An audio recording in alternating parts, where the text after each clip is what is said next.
Stop trying to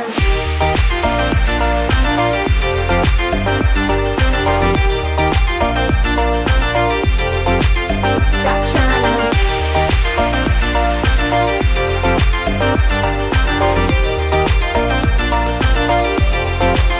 Stop trying to look for a fight with me, 'cause no one will win. I'm spending twice of the energy to watch you begin. Might be too soon to call you out, and maybe someday we'll see eye to eye, eye to eye. Stop trying to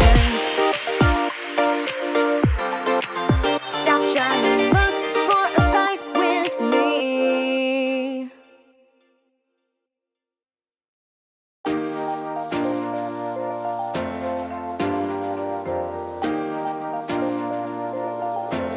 Yeah, you gotta know I love you. Yes, I do. And sometimes it ain't enough to make it through.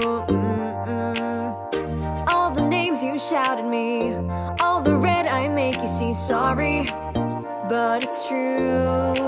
Stop trying to look for a fight with me, 'cause no one will win. I'm spending twice of the energy to watch you begin. Might be too soon to call you out, and maybe someday we'll see eye to eye, eye to eye. Stop trying to look for a fight with me, 'cause no one will win. I'm spending twice of the energy to watch you begin. Might be too soon to call you out, and maybe someday we'll see eye to eye, eye to eye. There are times I wish I knew you like a friend. Maybe if I did, we'd come through in the end. All the opportunities, all the hopes for you and me, stories far from proof. Stop trying to look for a fight with me, 'cause no one will win. I'm spending twice of the energy to watch you begin. Might be too soon to call you out, and maybe someday we'll see eye to eye, eye to eye. Stop trying to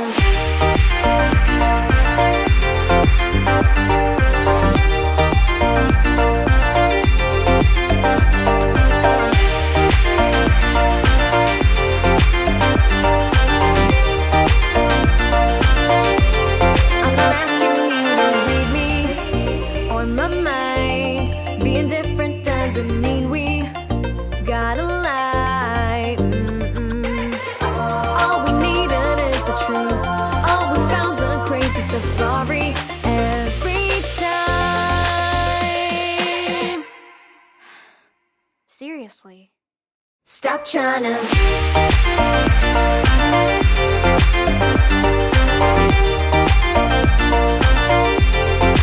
Stop trying to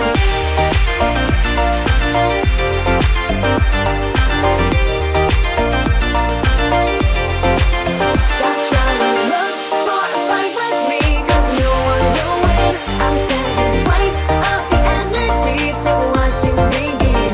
Might be too soon to call you out, and maybe someday we'll see eye to eye, eye to eye. Stop trying to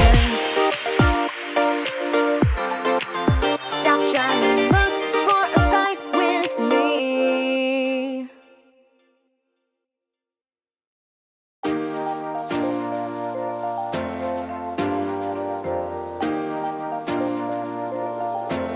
Yeah, you gotta know I love you.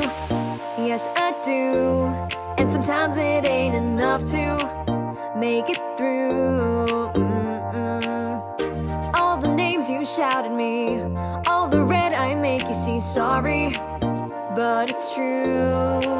Stop trying to look for a fight with me, 'cause no one will win. I'm spending twice of the energy to watch you begin. Might be too soon to call you out, and maybe someday we'll see eye to eye, eye to eye. Stop trying to look for a fight with me, 'cause no one will win. I'm spending twice of the energy to watch you begin. Might be too soon to call you out, and maybe someday we'll see eye to I knew you like a friend. Maybe if I did, we'd come through in the end. All the opportunities, all the hopes for you and me, stories far from proof. Stop trying to look for a fight with me, cause no one will win. I'm spending twice of the energy to watch you begin. Might be too soon to call you out and maybe...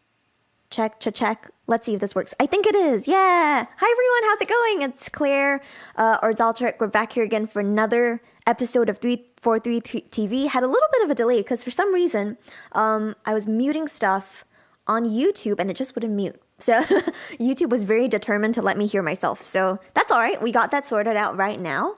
Great to see everyone again. I'm going to pop over into the chat on YouTube and just say hi to a couple of folks. And let's see who we have here. We have, oh no, now the chat isn't scrolling. All the things. Hello to John. Hello to Paul.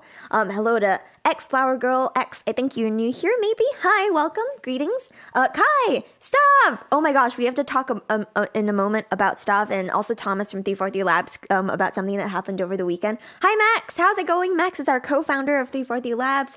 Hello also to Simple Sam. Andrew, how's it going? Enigmatic Onion, great to see you again as well. So a couple of things I want to talk about, everyone, but like so many things on my list as usual. Let's just start from the top. Welcome to another week of 343 TV. We are back again for some daily streaming every day at 1 p.m. Eastern Time. That is what this is. 343 TV is run by 343 Labs. We're a school that's based in New York and Berlin and online, and we love sharing different kinds of things related to music production with everybody. And my name's Claire. I also go by dolltr under my artist project, but mainly by Claire when I'm teaching.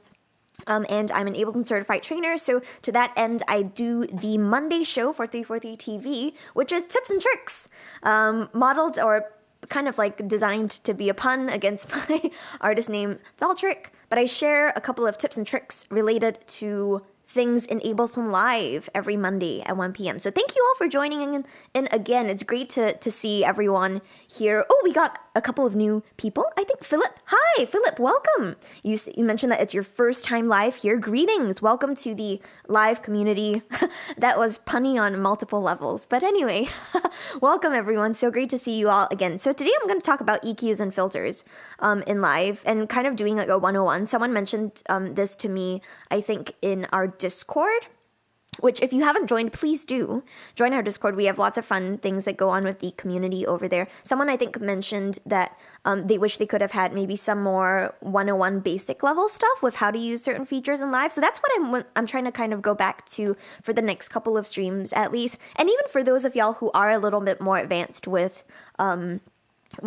some of these things, especially if you've used Live before as a DAW, maybe we'll shed some light on a couple of new things or just do a good couple of reviews of what some of these devices are.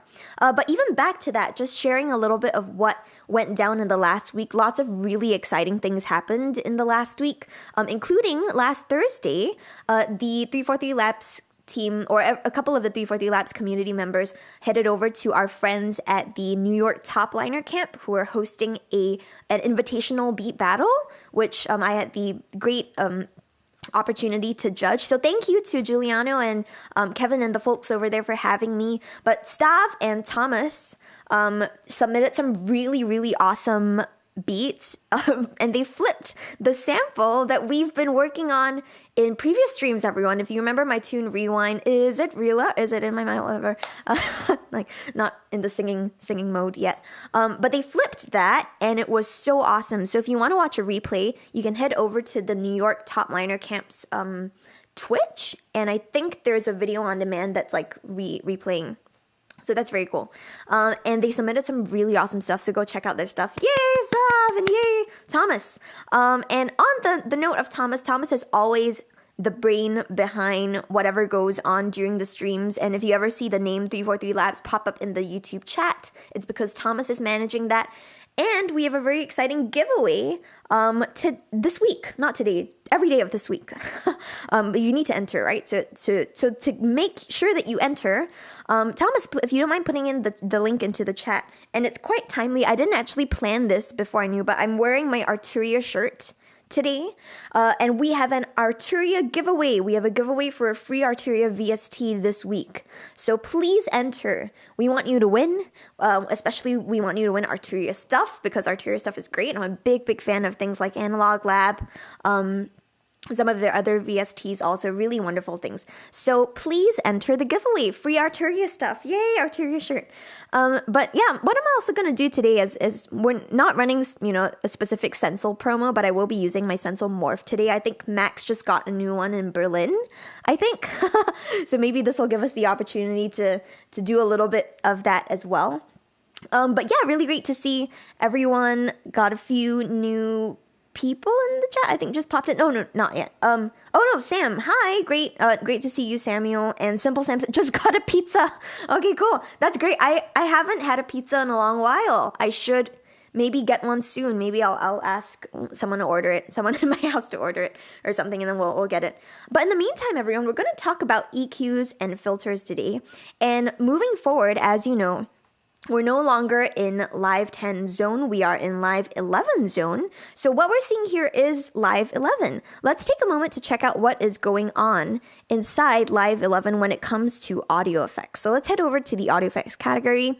And it's funny that the topic for today is EQ and filters, because starting from Live 11, there is a whole category that's dedicated to EQ and filters. So to that end, we're all, kind of in good company for ourselves. But if anyone has used or enjoyed using EQ and filter devices in Live before, let me know in the chat. Let me know if you have a favorite out of these 4. If you check this out over here in Live 11, we've got 4 main EQ/filter devices. Granted, there are a couple of other devices outside of this category that also have EQ and filter functions in them, but these are the 4 main ones. We've got auto filter, channel EQ, EQ8, EQ3.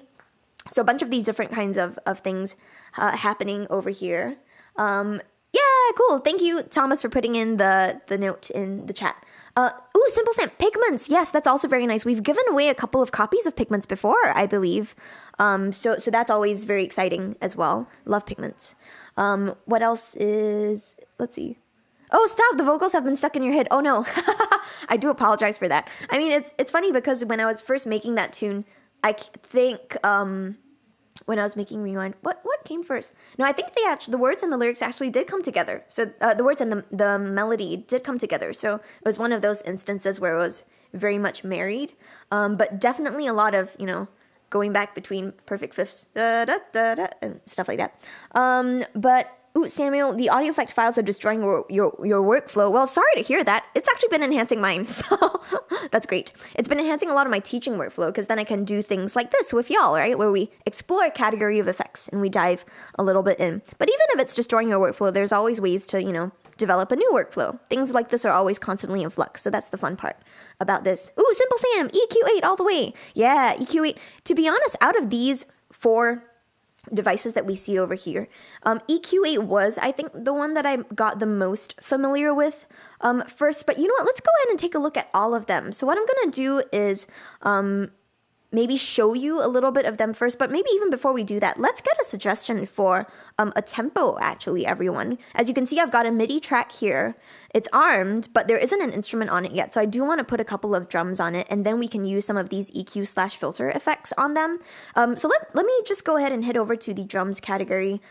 Let's start with an empty drum rack. And then let's populate it with a couple of the new drum synth stuff that's in Live 11, which isn't actually new per se, but it's a new way of thinking about some of these drum options that we have. So head over to instruments. Yeah, cool. Drum synth over here. So if anyone has a suggestion for tempo, feel free to leave that in the chat. I'll take the first suggestion maybe for whoever would like to suggest a tempo. But in the meantime, maybe just running you through a little bit of what's going on here in Live 11. So in the instruments category now, there's an additional category that's called Drum Synth. This is a folder specifically. So if you click on the little disclosure triangle next to its name, you can open up Drum Synth. And all of these are little tiny Max for Live devices that you'll be able to use to populate specific drum rack pads, which is very fun. So you can start, experimenting with different sorts of things. Staff, thank you. 150. So let's go ahead and put in the tempo as 150 BPM. And this way, when I turn on the metronome, we'll also be able to get some kind of reference for it. Cool. So the 150 is cool because it could be different types of genres. It could potentially be drum and bass. It could also be like a half-timey trap sort of thing. So yeah, maybe let's even do like the halftime sort of feeling just to get us up and running today. What I like to do is start populating some of these drum rack pads with different types of sounds, right? And this is something that I talked about specifically in the drums week that we did before. We did a stream on drums. But generally, if you ever take a look at any empty drum rack, Live does give you a couple of suggestions about what sounds you might want to populate each of these drum racks with. And ultimately, there's no hard and fast rule, but the more you start building racks and the more you look at racks that have been built, you'll find that there are certain conventions that are respected for the most part. And that's really useful because when you switch out different types of drum racks, you'll be able to replace specific sounds without necessarily changing patterns very drastically. So let's go ahead and start with this. I want to maybe at least have some kind of kick, maybe some kind of clap or snare, maybe both, and maybe some kind of hi-hat to start with. So let's go ahead and populate the C1 drum pad with a kick. And on my Sensel Morph over here, which is my controller, I should be able to play it. Yeah, great. So a quick word on the Sensel Morph, everyone. Our dear friends at Sensel have let us give away the Sensel Morph a bunch of times as well. The Morph itself is this piece of, how should I describe this? This piece of metal thing that works very nicely as a base for things to be overlaid on top. So what you're seeing over here is the music production overlay. I could peel this off and I can replace it with something else.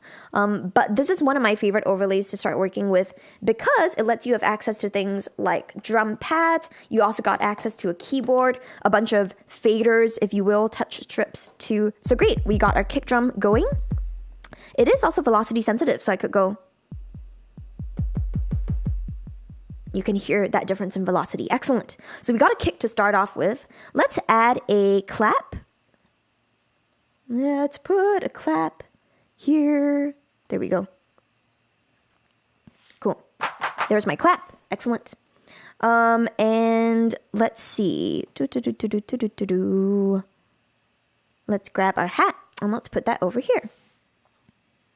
Great. So there's a hat. It's kind of like an openish hi-hat at the moment, which is pretty neat. So now what we need to do is we need to record some kinds of drums in, right? So let's go ahead and record, but let's first get a note of the tempo and stuff. Cool. So maybe we'll do something like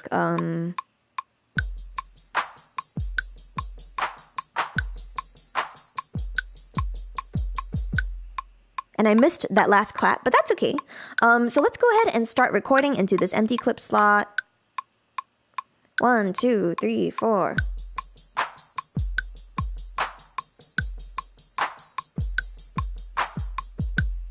Great.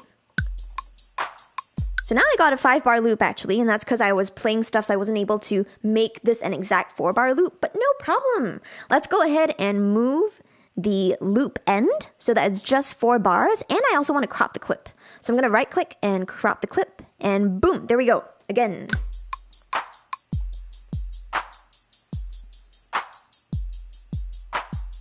Great, so we got some kind of drum loop to start off with. Excellent. I think that's going to put us into a pretty good place for when we need to start EQing things, filtering things that are happening. Let's see.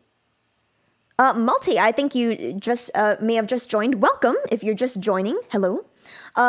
Wondering how her mic is on the master and she doesn't get mad hearing herself. Well, first of all, you can actually ask me directly because I'm here. So you don't need to, refer to me in third person. I'm happy to answer your question if you address it directly to me. So wondering how your mic is on the master and you don't get mad hearing yourself. Yeah, I think it's I'm pretty much used to it, first of all. And I will also say that there is pretty much good decent like amount of no latency that's happening. There is still a little bit of latency, but when you're used to monitoring yourself this way, it pretty much comes naturally after a while. And I literally begin to stutter. Not super sure what that means necessarily, but yeah. So if you're able to monitor yourself directly without a lot of latency, it's probably fine for that. And the reason why I like doing this also is because all of my audio is going out to y'all ultimately when you're listening to my stream. So that's how we're doing it. Samuel, MPE. I'm not sure exactly what you mean by that, but yes, the Sensomorph can do MPE. Maybe that's what you were talking about. And Live 11 can do MPE too, which is great. Yay! That's awesome. I was very happy about that. And to be honest, I helped a little with some of the stuff behind the scenes with the MPE and Live 11. A lot of the testing that was going on, working on different features to see what would be best. So I was super happy that finally we could, share everything with the world, but it was very fun. I loved doing all of the MPE development help with that. Yay! And now we're here. But let's see. Yeah, okay, cool. I think that's all of the questions so far. I think I got caught up with that, but great. We've got this. I don't think, let's see what's going on. Yeah, okay. So some of these are still a little bit off maybe, but that's all right. It's doing okay so far. So let's go ahead and start putting on some audio effects onto this particular track. I know that Simple Sam just now, they mentioned EQ8 was their go-to. So let's go ahead and take a look at that first. Maybe we'll go, I guess, in almost like a random-ish order. Not random-ish order, but let's take a look at what these are. So someone once asked me, what's the difference between, say, an EQ and a filter? Because don't they both kind of do the same thing? To an extent, they do. One thing that I like to think of, at least in my approach, that I'm going to share with everyone today is that I think different devices do have different nuances to them and different purposes, therefore. But a lot of the things that you can do with one device in Live, because it's so flexible, right? You can probably do it with another device too. So there does come a point where I almost feel like it's a little bit of workflow stuff too, and what you generally prefer. I will also say that different devices do add different colors to a certain sound. So for example, EQ8 versus EQ3, those have different sounds that I find are good for different purposes. But let's start off with EQ8. Probably one of my favorite parts about using EQ8 is just the visual of it. And this is something that maybe if anyone else uses, push stuff, you will see that EQ8 has a really nice visualization when you use it on push. So for example, if I play this back,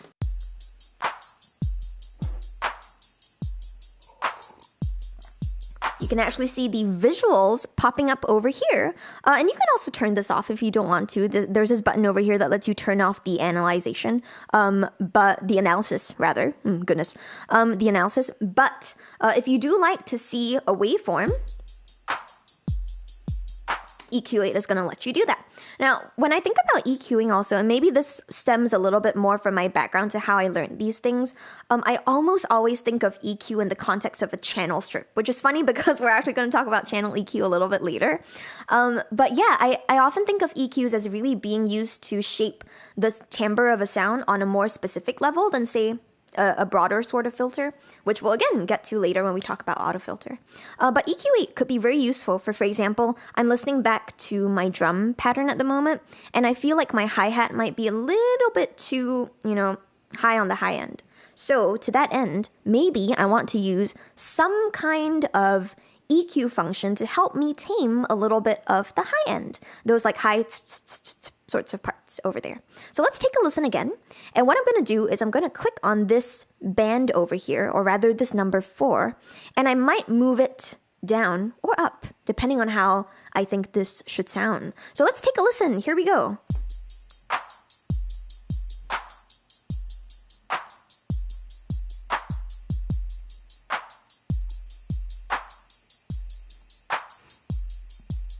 Cool. So I actually did multiple things. Sorry. I always tend to do this, get a little bit ahead of myself. But what you might have seen me do is click on each of these little circles, which are the EQ bands for specific frequencies. And you might have seen that as I was moving them up and down, they were shifting very subtly the curve of this EQ. So that's oftentimes what we mean also when we say an EQ curve. We're really referring to the shape that we're giving a certain type of EQ device. And in this case, the curve that I've edited, instead of being all flat as we started with, I've given it a slight low shelf at the top. a high shelf at the top, excuse me, but dipping it down. So this is a type of, I guess it is a type of a filter in a way.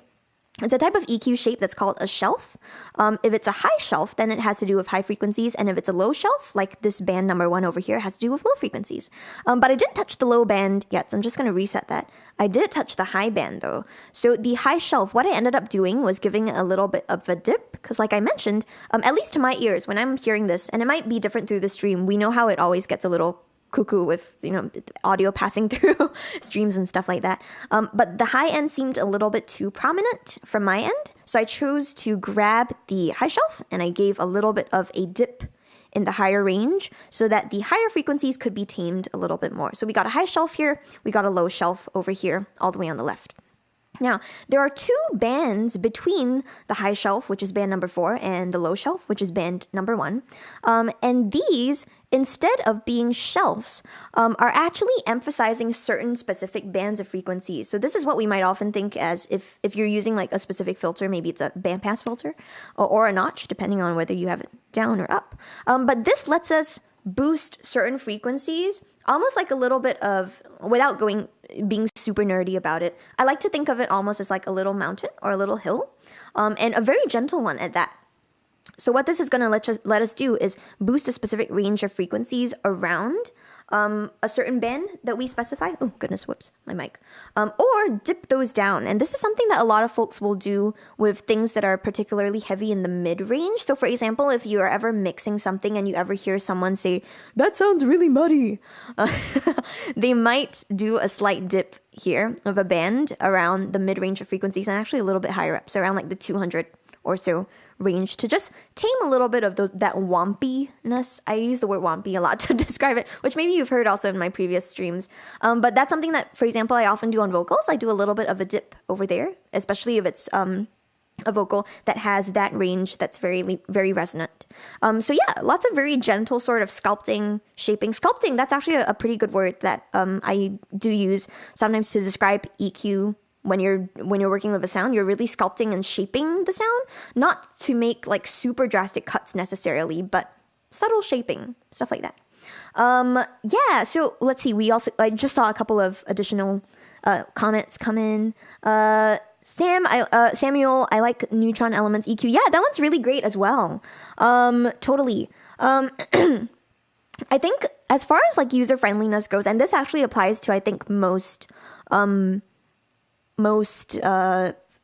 my goodness, I'm having such a brain fart. Plugins, goodness, I almost forgot the word for plugins. Jeez, I think this applies to most plugins, but I've noticed over time, at least from the years that I've been doing this, that the more you start being familiar with like the fundamentals of a plugin or what a certain device is meant to do, the more easy it is for you to just start picking up on stuff.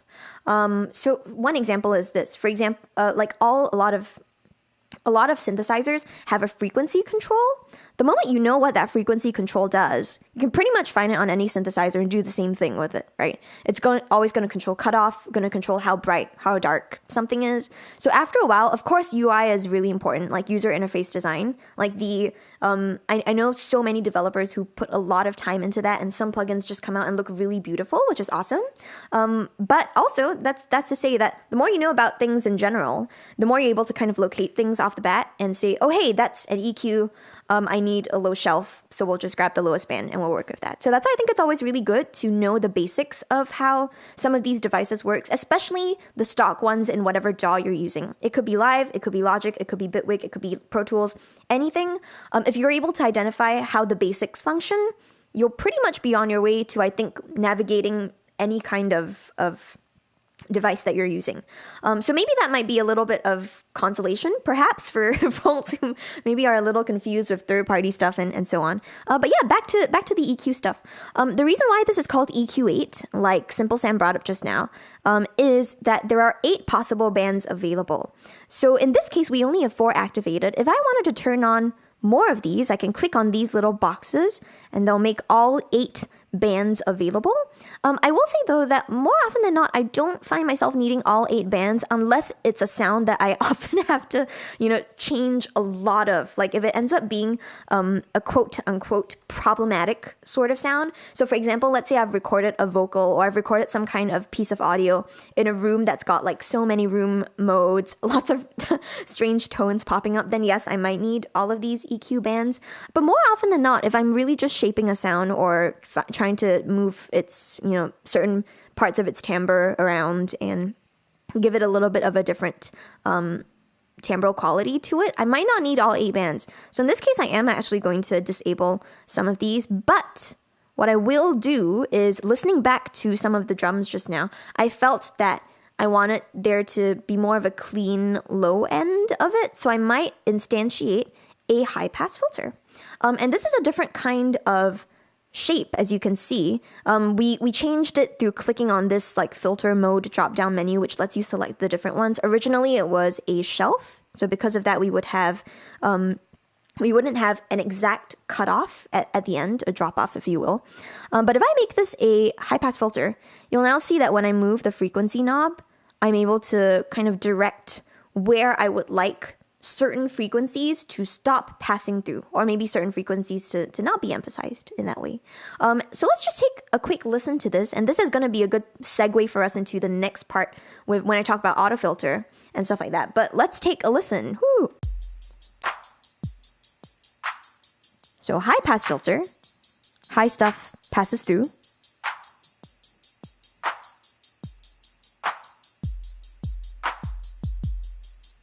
Yeah.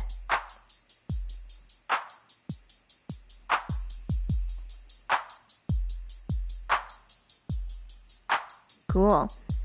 So this is to say, like, if you've ever heard any kind of, and a lot of DJ sets will have this kind of feature where, let's say you maybe start off with a sound that's very filtered and then you start bringing it down. That's essentially what it is. You're using either a high pass filter, which lets high stuff pass through, or a low pass filter, which lets low stuff pass through, sometimes both at the same time, and that way you'll be able to get like a very tight sort of filtered effect, almost like a telephone sometimes, if you will. And that's how filtering kind of works. So oftentimes I'll see a lot of people do this. They'll map this filter frequency parameter on the high pass filter of an EQ8 and use that to filter stuff. I think that's very cool. I personally don't do this, and mainly it's because of I like the fact that I like using autofilter to do it. It's honestly more of a workflow thing, also a little bit of sound quality stuff too. And also, like I mentioned, I try to separate things into whether it really is a timbral sort of thing or if it ends up being a more effect-based sort of thing. So the intention is very important to me. So I wouldn't necessarily use a type of filter EQ to do this. I might use autofilter instead. But just so that we're all on the same page, let's see what happens if we did actually control this. What I might usually do in this case, like if I were mapping something to, I just give that away. If I were controlling something via a hardware controller, I might map it through MIDI mapping. So this is something we've also talked about in previous streams, but just to get everyone over here too, we can click on the MIDI button on the top right of Live, and that is going to put us into MIDI mapping mode. So some things are going to go blue, and that's a really great indication of something that can be mapped to something that involves, a MIDI message. So if I want to map my filter frequency of my lowest band to say something on the morph, I got lots of really great controls over here. I could just click on that control. So click on filter frequency. And then I can, which one should I do it to? I'll do it to this one. Yeah, cool. So what I just did was I mapped it to this first, let me see if I can hold this up without everything falling. Yeah, cool, it doesn't fall. This first kind of variable knob, if you will. It's funny, it actually is kind of a knob, but because I'm touching it, it almost doesn't feel like it's a knob, but it's maybe a touch knob or something like that. So I just mapped it to that. Now I'm going to go ahead and exit MIDI mapping mode. And now that is going to let me change it. So great, I can see it moving very quickly. Nice. So that's something that you could do. I'm not actually going to do that now though. Whoops, wrong keyboard shortcut. So Command M is also the other one that's going to let you access the MIDI mapping mode. Let's unmap that because I would like to actually use a different type of device to do my filtering, if you will. And that is the auto filter. But before I do that, I'm just going to go ahead and close the EQ8 up, and I'll pop over into the chat. Let's see if anyone has any questions so far. Yeah, Isotopes EQ has really, really great functionality to lo-fi vibes. Yes, kind of lo-fi. I feel like lo-fi is a lot of that high pass, low pass thing that I mentioned. So it's got both of those things. Maybe we can get something like that later. I was joking with a colleague about this. It might have been Tetra, or it could have even been somebody else on the 343 Labs team. But if you want to lo-fi anything, you just drop some kind of EQ on it that cuts the lows and the highs, and then it becomes a lo-fi thing, which is funny. Yeah, totally. So actually, that's what we just talked about.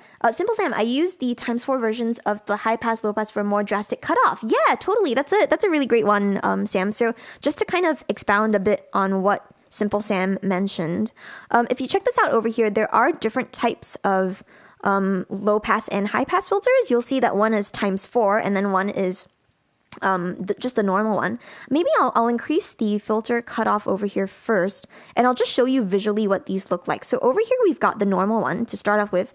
Notice the slope of it. If I switch it to ×4, notice how it's now a little bit steeper, and that's really the difference between what we think of as a 4-pole versus a single pole or one pole sort of filter. So what we're getting instead is a steeper roll-off. That's usually a term that we use to describe how drastic that slope is. If it's steeper, the sound quality is going to change a little too, right? And maybe this is a little more subtle, but I find that I use either of them depending on what sound I want to achieve. So if I want something that's a little bit more drastic, then of course I'll use the 4-pole, which is a 48 dB per octave cutoff. So it's going to be a lot sharper. Let's see if we can listen to the difference through the drum rack. We may or may not be able to, depending on whether people are on headphones or how astute you're listening to this. But let's go ahead and try this out. So here is the 4-pole.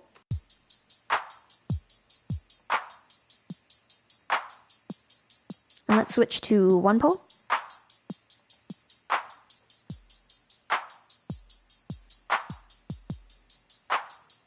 Switch again.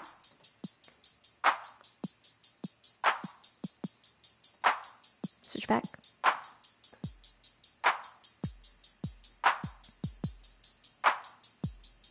Yeah, so to that end, we might be able to hear, or maybe you can even listen to the replay if you didn't manage to catch that, but there is a little more low end that does come through, even when you're using the less steep sort of filter. So it really depends on what you want. When we had the very steep filter, we were getting like a very pokey sort of kick drum sound because we filtered that much out, right? So it ended up being more like as a sound for a kick, versus when we had the less steep filter like we do now, the kick still does have a little bit more low end. So it really depends on what you want to do. I personally use what do I use more often? No, yeah, I do use the 4-pole versus the single pole, kind of like depending on the situation. It really depends on the sound. For example, in this case, I think if I didn't want to use this, I might bring it down a little more, so that I'm not completely cutting out the low end, but I am getting some of that low end tightened up a little bit. So I might use this instead of the more drastic one. But sometimes, let's say if I want to get a very clean sort of hi-hat sound, I might just use the very steep one so that I'm not getting any low end that comes out of a hi-hat sound, especially if it's been in a recorded hi-hat. Because if it's a recorded hi-hat, you might get a lot of low frequencies from the actual, say, stick action or the action of the cymbals in the hi-hat coming together. So there's a lot of different kinds of considerations, but thank you for bringing that up, Simple Sam. That's a great question. Stop. Maybe this is a question which will come up later, but how can you automate filters? You can totally automate these things in Live. It really depends on whether you're in when you're in automation mode or not. So we can even bring this over into arrangement view in a little bit, which let's go ahead and do that. But before we do, I'm gonna head back over here and let's do auto filter. I don't know if I'll have time to go through all of these EQ and filter effects today, actually, because there's actually a lot to talk about between all of them. But let's start with auto filter. So now I have this behind my EQ, and maybe the most important feature to look out for in a filter is actually one that I mentioned just now, which is the filter frequency. This is something that you'll find a lot in synths as well. It just depends a little bit on the type of synthesizer, because you might see it as filter frequency, or you might see it as filter cutoff or cutoff frequency. So any combination of these kinds of terms. And then you'll also have a parameter that's called resonance. So these two parameters are very closely intertwined in that filter frequency, which you can see me click on and move up and down now with this knob, refers to the frequency at which the filter kind of starts acting. And resonance, I'll make this filter frequency about here. Resonance refers to how resonant that particular frequency is. So the emphasis around that frequency. So let's try a little experiment. Maybe I'll set this to like, let's do 40 something. 42. Oh, 42, the answer to life, the universe, and everything. I don't know if anyone got that reference. If you do, let me know in the chat. We'll see if we have any other fans of that same type of thing in the chat. But yeah, so let's take a listen to what happens over here. I'll start with the filter frequency all the way up, and then we'll slowly bring it down.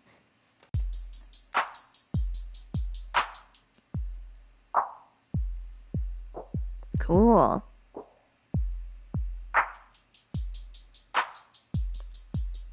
Very nice. Cool. So we might be able to guess that maybe if I were talking about these things earlier, remember my low pass, high pass sort of thing, this is a low pass filter because it lets the low stuff pass through. If I lower this filter frequency down to say 293, let's see if we hear anything. Oh, we totally do. We hear a filtered kick and the ghost of a clap. Slowly bring it up.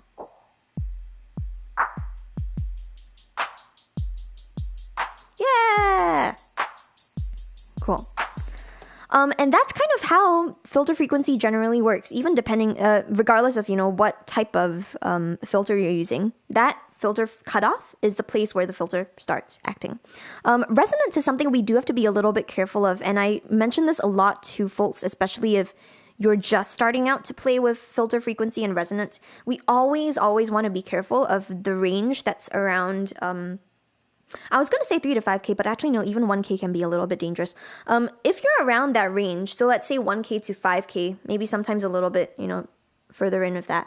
If you make that part more resonant, you always want to be super careful not to hurt your ears, because that is the frequency range that our human ears, are the most sensitive to. If you check out the Fletcher-Munson curve, which I have mentioned in a previous stream before, that's type of graph that actually refers to a lot of how human hearing works.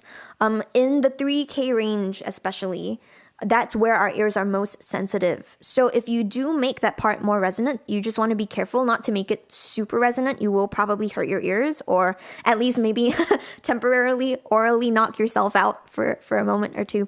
So you want to be careful of that. But a really cool place to have resonance up is actually in the lower range. I kind of like having a little bit more pronounced resonance when I'm messing around here, because it kind of gives you a little bit of an interesting sort of effect. Let's take a listen to it. So for example...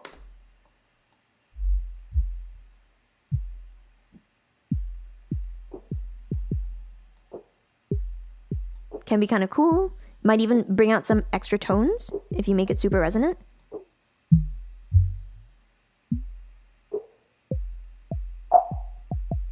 Again, being super careful the moment you go any higher than that. So I'm going to stop there. Yeah, cool. Great. So that's a little bit of the low pass filter. There's a couple of different shapes, and I want to specifically focus on one shape, but let's just do a quick walkthrough of these different shapes. Even just throwing us back to something that we talked about just now with Simple Sam, who brought up the ×4 sort of situation with the filters in the EQ itself. We also have an option here to change the slope of the auto filter. So you can change it to the normal 1-pole, but by default it's set to 24, which is 2-pole. So you'll get a bit of a steeper sort of roll off. If I make this 12, it's going to be a little different. So maybe bring this up a little versus 24. You can hear it in the hi-hat. So here is 2-pole, 24. And here's 1-pole. You get more of the higher frequencies already. 2-pole. one pull. And it's quite subtle, but it can depend on, you know, what effect you want to achieve. So there's always that. Great. That's the first filter shape, the low pass filter. The second filter shape is over here next to the low pass filter. So on the bottom lane, below this graphic section in auto filter, that's the place where you'll be able to change the filter shapes. So right now we got a high pass, so a little similar to what we had just now, right?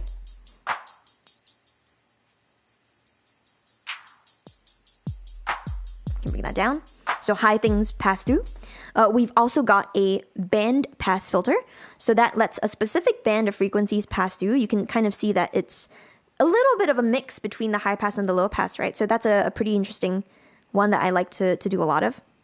Especially if I'm maybe making things, let's make that a little less resonant. But let's see how this will sound if we sweep it across the frequency spectrum. So a little different from high pass and low pass. Here we go.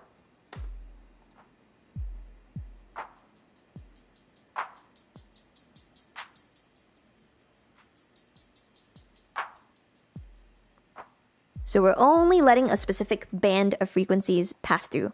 The opposite of that is something that we call a notch filter, which I also briefly mentioned just now. So it kind of takes this band and it flips it upside down. So if you think of band pass filters as mountains, I always use these shapes because I teach a lot to like younger people. So it's like, show clear the band pass shape. And it's like, yeah. And then show clear the notch shape. It's like that.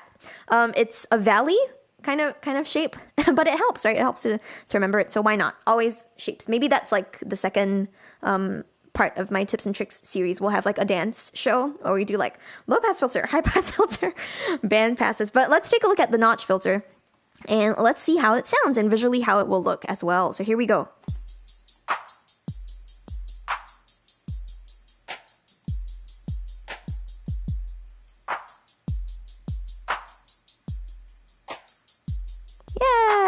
So it can also be kind of interesting. Instead of only letting some things pass through, you're only letting some things not pass through. So it's kind of the opposite of that. But I've liked to use notch filters more often than not for like creative types of things. So even more as like a performance-based sort of effect. So if I want to create, you know, a sudden timbral change, let's say dipping out the frequencies that are associated with a clap. So that will be like around here or something, I can instantiate that, and it can be a cool just switch up of a different type of effect. So we got that, we got the valley, we got the notch filter. And the last filter that is unique to Live and not a lot of other DAWs, I forget if Bitwig has this. No, I don't think so. I don't think so. It's called a morphing filter. What this lets us do is it actually lets us change what type of filter we have, almost as like a blend sort of situation. So let's go ahead and start off with maybe a very average conservative sort of example. If I have my filter frequency set to say, that's good, maybe a 500 or so. We now have this new knob that's popped up over here. Let's also make that 24 so that it's a little steeper. We have this new knob that's popped up that's called Morph. And when I click on this knob and move it, you can actually see that I'm moving between all of the different filter shapes. So for example, right now we've got a low pass, and then maybe I'm morphing between like a band pass, a little bit of a high pass now, and going between, now we're bringing up like a notch sort of filter and then back to the low pass. So this is also a really interesting parameter that I like to change over time in performances to give things a little bit more of an interesting color. Let's take a listen to how this sounds. This time I'm not changing the filter frequency or the resonance, I'm changing the morph control, which is this additional control that's only available with this morph filter for this device. So let's take a listen. Woo! So starting from the left, all the way on the left, we got some low pass situation.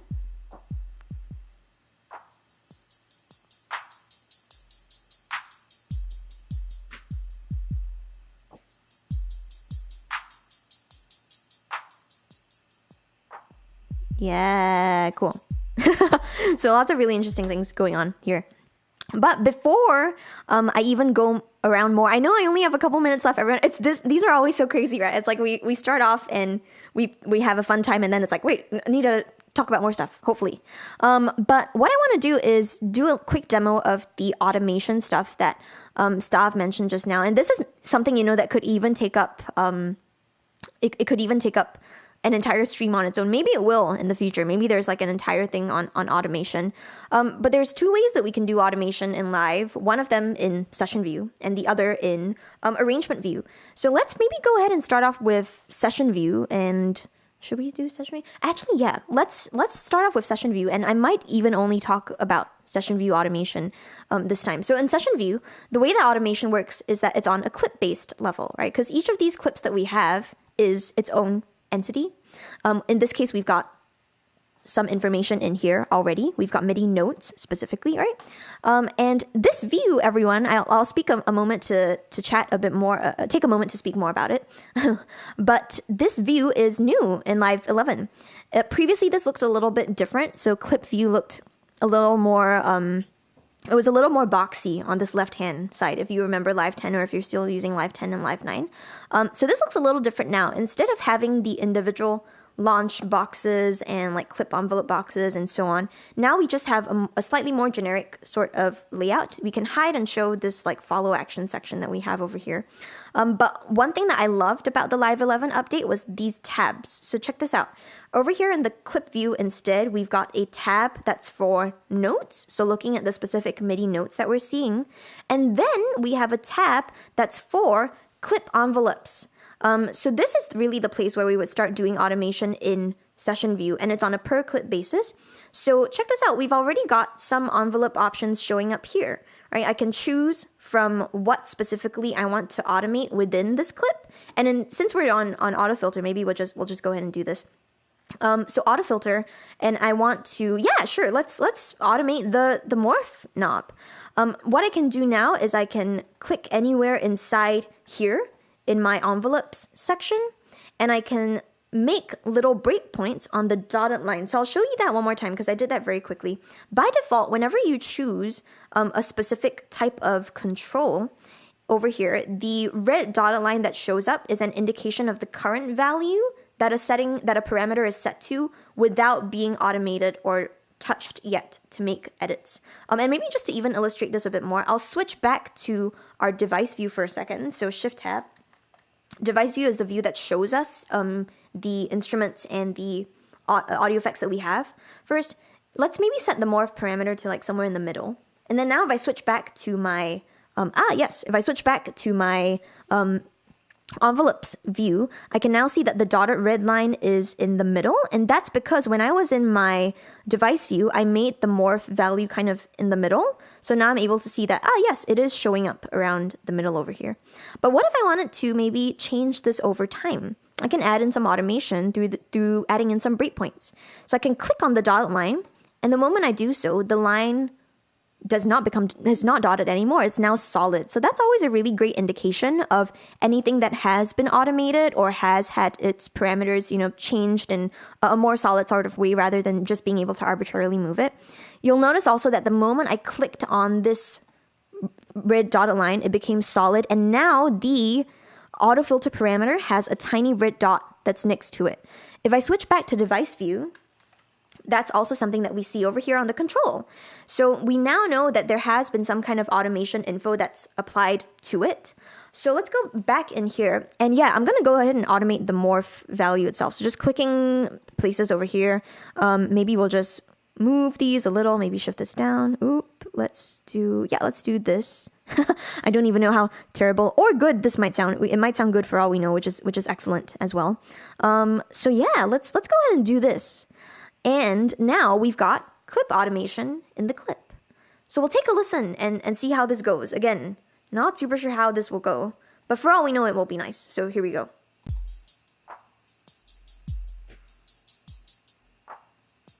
A little too drastic perhaps, but that's all right. Cool. So now that we've seen this in this particular view, it might be useful for us to also see how it would look like in the device, right? Because what does this mean? Does it mean that the knob is going to move by itself? And the answer is yes. So here we go. Let's check this out. So notice how the knob is really just going on its own.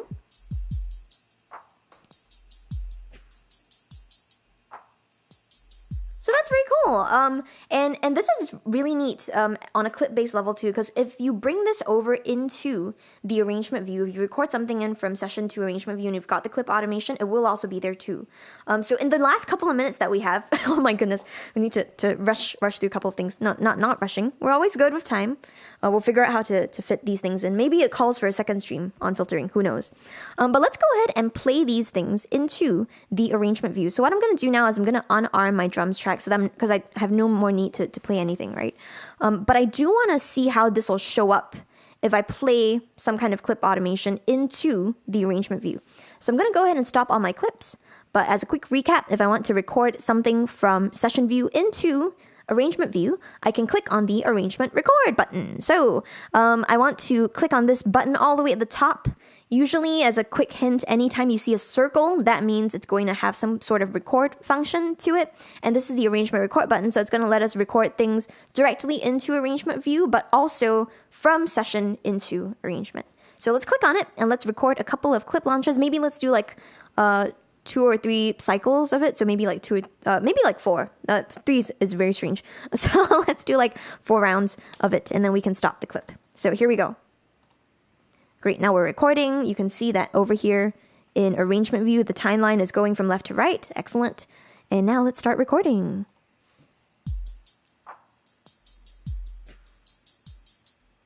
Cool, that's our second run of it. And maybe after this, I'll stop the clip. Great. So we stop the clip. I haven't actually stopped recording though, so you can actually see that I'm still going on over here. But once I'm done recording, I can press the spacebar, and that's going to stop transport as well as stop recording overall. So now you can see that we've got this over here in arrangement view. That's it though. As always, we know that if we've played something from session view into arrangement view temporarily gets disabled, and that's really to protect anything that is in the arrangement view itself.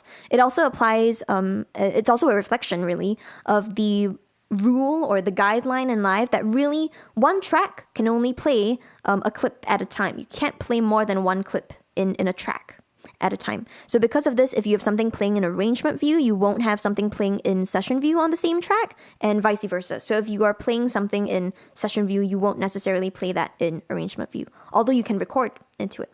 So that's it though. Did a lot of talking. Let's go ahead and hit this button over here. That's the back to arrangement button.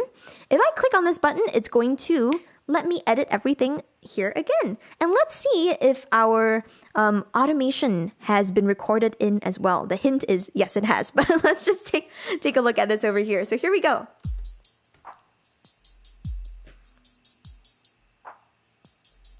Yay!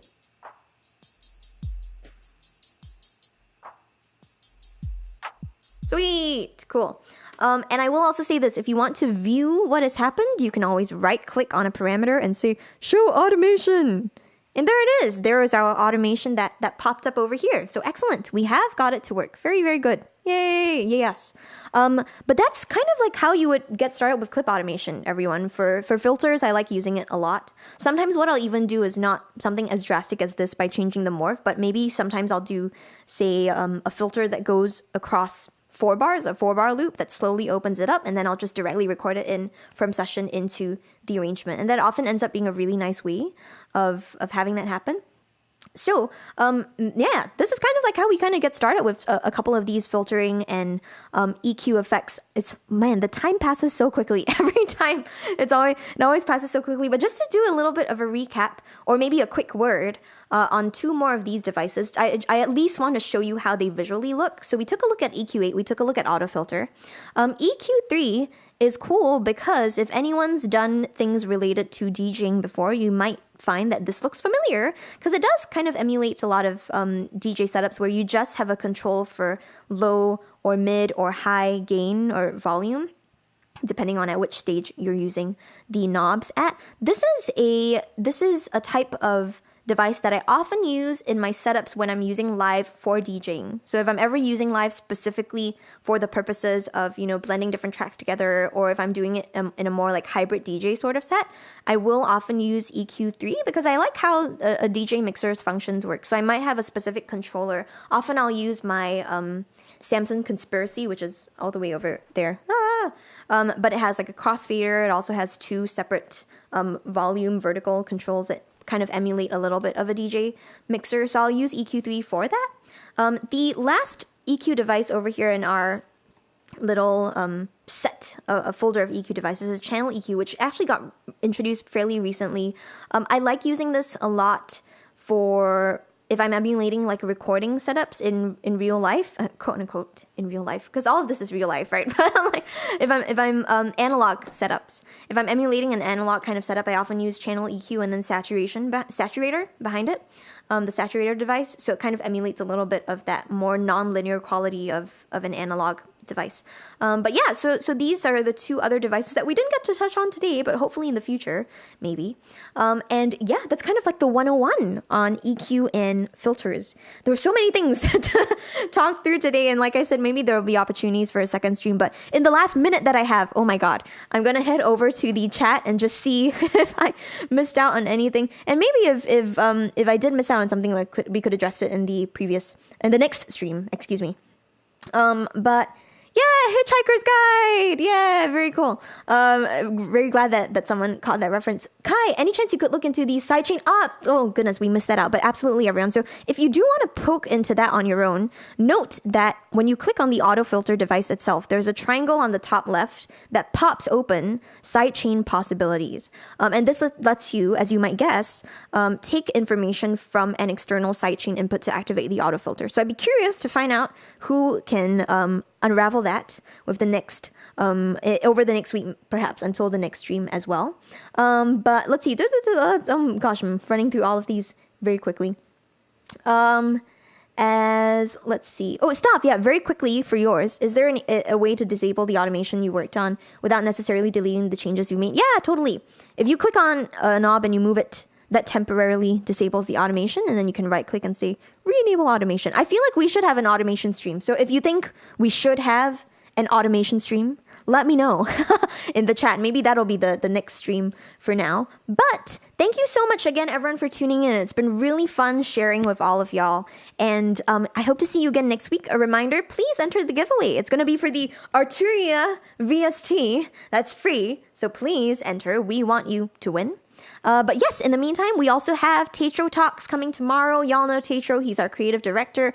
He's going to be having a call-in show, I believe. So if you have questions, maybe you can ask him the questions that you didn't get to ask me today. But yes, please call in tomorrow. You can tune in 1 p.m. EST on our YouTube channel. Don't forget to like and subscribe and turn on that notification bell. We're so close to hitting, I think, 9,000 subscribers, I believe. And it's been such a journey. So thank you always for your support. We really, really appreciate it. And yes, hope to see you again next week on Monday. Until then, this has been Claire, also known as dolltr if I'm in my artist project mode. But yes, I'll see you again next week, everyone. Have a wonderful week ahead. Bye!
second and fraction. Blood through my veins runs deep in reaction. Inside this fire blazes through the pouring rain. Ignite this time, burning skies won't be in vain. From the ash my heart will rise, heart will rise. From the truth my soul can hide, soul can hide.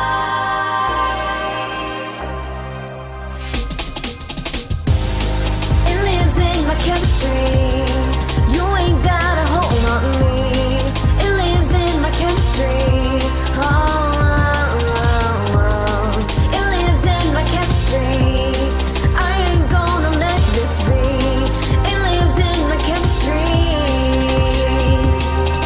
Dun, dun, dun, dun, dun, dun, dun, dun, dun, dun.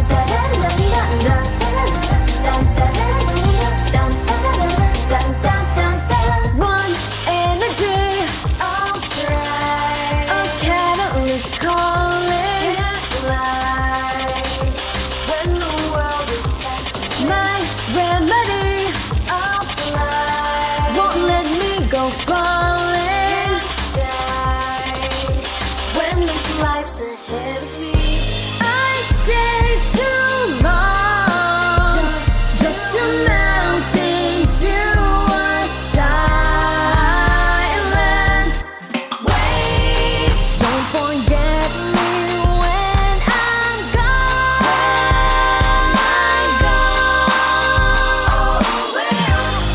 It lives in our chemistry. You ain't got a hold on me. It lives in our chemistry. Oh, oh, oh. It lives in our chemistry. We ain't gonna let this be. It lives in our chemistry.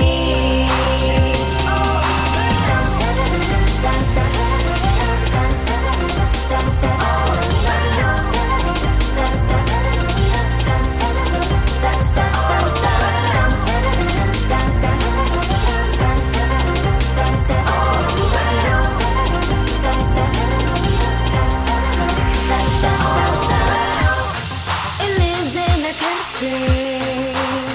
Oh, well. It lives in our chemistry. Oh, well. It lives in our chemistry. Oh, well. It lives in our chemistry.